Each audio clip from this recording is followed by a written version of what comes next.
brought to you by Infinix। आज पगली उदास है, इसके इन्फिनिक्स स्मार्टफोन्स की सेल मिस हो गई ना। अरे पगली टेंशन मत ले, इन्फिनिक्स स्मार्टफोन्स पे आ रही है सेल फिर एक बार। पगली सेल अभी बाकी है। अजय जी, मैं चाहता हूं कि सबसे पहले आप मेरी रिक्वेस्ट है दर्शकों को, जो नए जुड़े हैं या जिन्होंने 80s की पॉलिटिक्स उतनी नहीं सुनी है, तो वो गुजरात चुनाव के संदर्भ में बार-बार एक शब्द सुनेंगे खाम, और दूसरा माधव सिंह सोलंकी का बनाया हुआ वो बेंचमार्क 1985 का। उसके साथ भी मैं उम्मीद करता हूं कि वो कई चीजें और सुने कि जब माधव सिंह सोलंकी का वो खाम का प्रयोग इलेक्टोरली बहुत सफल रहा, तो उसके बाद गुजरात के पटेलों ने किस तरह के आंदोलन चलाए यहाँ 86-87 के दशक में। और गुजरात का जिक्र आते ही गोधरा का जिक्र आता है, सांप्रदायिक दंगों का जिक्र आता है, लेकिन 80 और 90 के दशक में खासतौर पर अहमदाबाद में जगन्नाथ यात्रा के इर्द गिर्द और उससे इतर भी जो दंगे होते हैं 60s लेट 60s से जो एक वो रहा है, उसके संदर्भ में भी बात की जाए। और जयप्रकाश नारायण के आंदोलन वाले संपूर्ण क्रांति, जयप्रकाश नारायण के नेतृत्व वाले संपूर्ण क्रांति आंदोलन की खूब बात होती है, लेकिन वो जिस गुजरात के इंजीनियरिंग कॉलेज से शुरू हुआ युवा शक्ति की, उसकी भी बात की जाए। और उससे पहले भी बाबू भाई पटेल की जो यहाँ पे सरकार बनी थी, जिसकी वजह से ये इमरजेंसी के दौर में गतिविधियों का केंद्र रहा, उसकी भी बात की जाए। तो ऐसे कई प्रसंग है, मैं चाहता हूं कि आप जरा वो एक कंटेक्स्ट दे दें, क्योंकि जो लोग 95 केशु भाई पटेल, शंकर सिंह वाघेला और फिर नरेंद्र मोदी के टाइम से फॉलो कर रहे हैं, उनको एक ये रेफरेंस भी मिल जाए, और इसी बहाने व्यक्तिगत रूप से वो मेरी पसंद का विषय नहीं, पर वो भारतीय राजनीति की बड़ी कड़वी सच्चाई है, कास्ट कंपोजिशन, है ना।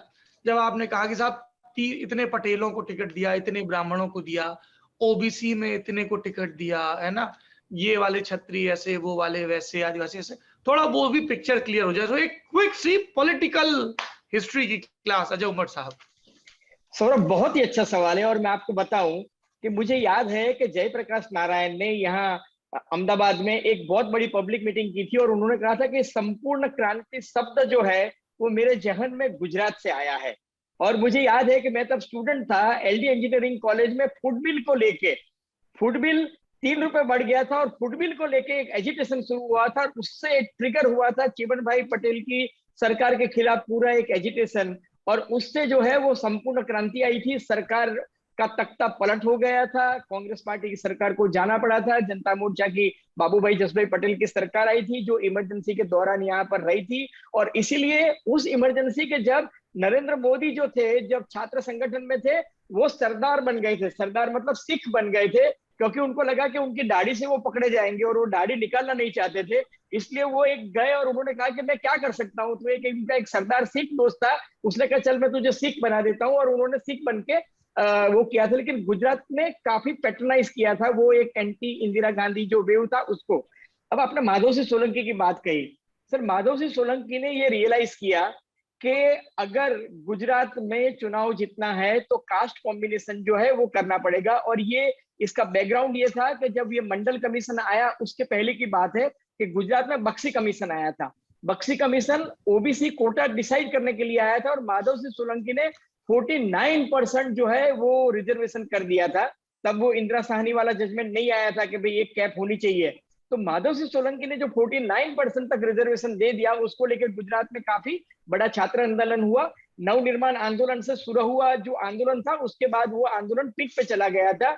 लेकिन उस वक्त माधव सिंह सोलंकी ने क्षत्रिय, हरिजन, आदिवासी और मुस्लिम, तो वो जो खाम थियरी जो थी वो माधव सिंह सोलंकी ने दी थी, और उसकी वजह से 149 सीट्स जो थी वो माधव सिंह सोलंकी चुनाव में जीत के आए थे।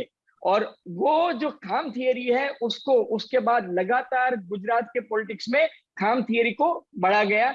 आज की तारीख में एक इंटरेस्टिंग डेवलपमेंट ये है कि जब माधव सिंह सोलंकी के सन भरत सोलंकी गुजरात में है, वो खाम को बदल के गुजरात के नेता जो है वो बादाम बना रहे हैं, और उनकी नई कास्ट कॉम्बिनेशन की थियरी है खाम छोड़ो बादाम बनाओ।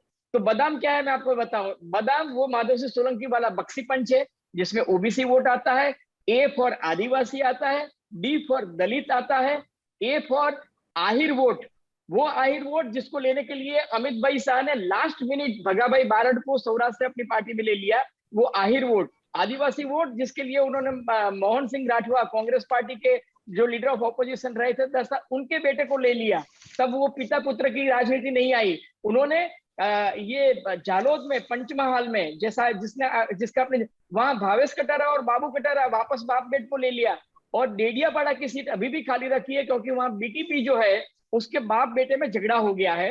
बेटे ने बाप की टिकट काट दी है और बेटे की टिकट अमित भाई ने सुरक्षित रखी है कि अगर बेटा बीजेपी में आना चाहता है तो मैं डेडियापाड़ा की सीट खाली रखता हूं।